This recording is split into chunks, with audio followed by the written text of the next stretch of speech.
Jeudi, 7e jour du calendrier de l'Avent. Aujourd'hui, je vous présente un coup de cœur, une belle découverte que j'ai faite cette année, le whisky Île de Rasée. C'est un whisky quand même assez jeune, une jeune distillerie sur l'île de Rasée en Écosse. Et il y a une façon assez brillante de travailler pour aller chercher de quoi de super intéressant et de quoi d'assez complexe pour un whisky assez jeune. C'est qu'ils travaillent avec deux types de distillats. Un distillat non tourbé et un distillat tourbé. Ensuite, ils font le vieillissement dans vraiment une bonne variété de barils. Donc, pour chacun de ces deux distillats-là, ils ont trois types de barils. Un baril de rye américain, un baril de Chinkapin, c'est du chêne jaune, en fait. C'est un chêne qui est très, très aromatique, qui donne énormément de caractère et de saveurs spéciales. Et aussi, comme type de fût, ils utilisent du vin rouge de Bordeaux. Donc, ça leur donne trois types de fûts du non tourbé, trois types de fûts tourbés.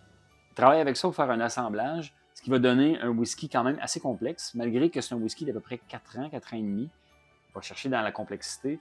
Et personnellement, ce que j'aime, c'est la balance.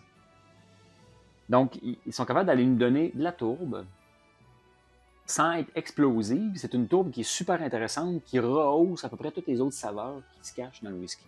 Au lieu d'être une bombe de fumée qui travaille en avant-plan avec la fumée, la tourbe et les arômes qui viennent avec, et celui-là, c'est vraiment, la fumée est là pour supporter les restes des arômes. Donc, c'est vraiment un très beau travail au niveau de l'assemblage pour aller rehausser avec la tourbe le reste des saveurs.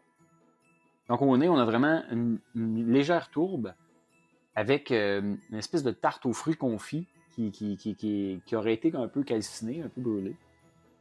Un peu de pâte à pain, des céréales. Une belle petite acidité au nez aussi qui vient probablement des fûts de vin. Donc, c'est un nez qui livre beaucoup, qui est très riche, qui est très complexe. Super agréable, avec la petite tourbe qui est assez, peut-être pas discrète au nez, mais qui est présente, mais qui soutient un peu le reste. On plonge.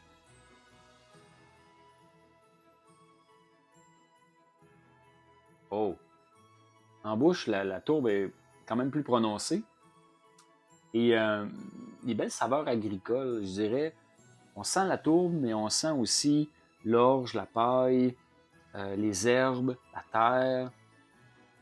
Un peu comme une belle ferme laitière où il y a des animaux. Ouais, un whisky qui nous transporte quand même. Il est super agréable. Tout est dans la balance, comment ils ont approché ça. Donc, on peut apprécier la tourbe, on peut apprécier les céréales, on peut apprécier la belle petite acidité qu'il y a dedans. Il y a un petit côté, encore là, herbe, paille, balle de foin, avec un petit côté terreux encore en bouche. Somme toute, le nez et la bouche se ressemblent avec des proportions quand même assez différentes. En bouche, la tourbe est un peu plus dominante qu'elle l'était au nez, mais ça reste une belle saveur qui soutient les autres.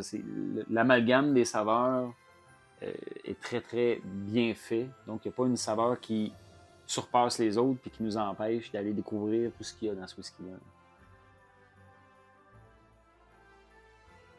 Très agréable. C'est vraiment brillant comment la distillerie Île de Rasée a été capable de faire avec un whisky plutôt jeune quelque chose de complexe, de super agréable, avec une belle tourbe et une belle complexité. Je ne sais pas si vous y avez déjà goûté, je suis curieux d'avoir vos impressions. Mais personnellement, son jeune âge, ne m'a pas gêné du tout.